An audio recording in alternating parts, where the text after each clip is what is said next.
Guys, I will show you my daily routine after taking a bath. Maglalagay ako ng minoxidil 20% para dito sa side ko na medyo manipis yung buhok ko.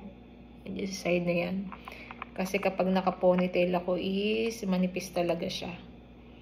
So, gusto kong palaguin itong aking mga baby hair dito. Gusto ko pa siyang medyo kumapal. Ayan. Gandang.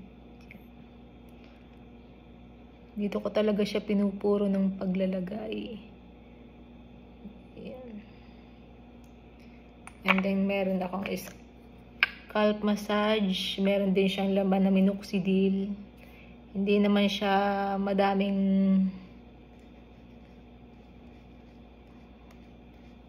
mag-release ng oil. Kaya ginagamit ko pa rin itong isa. So, yan. Massage ko lang siya dyan. Hanggang sa matuyo na yan. Ma-absorb na ng aking scalp.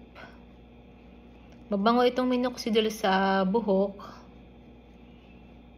Hindi siya masyadong matapang katulad ng iba. Very friendly smell siya. Kaya nagustuhan ko siya. Suitable for my nose.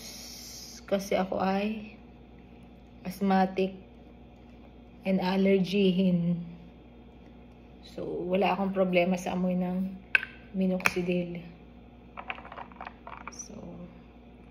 So kakaunti na siya yan. Nangalahati na. Morning and evening ang aking paggamit.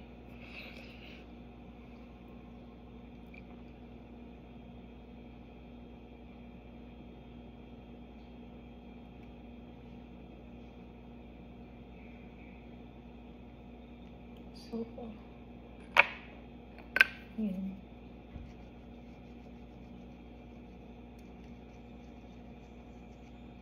Tiyagaan nga lang talaga ang paglalagay nito. Consistent. Tuloy-tuloy. Para sa effectiveness. So, ito ay mga 4 days ko palang ginagamit. 4 to 5 days today. Yan. So, ito lang guys.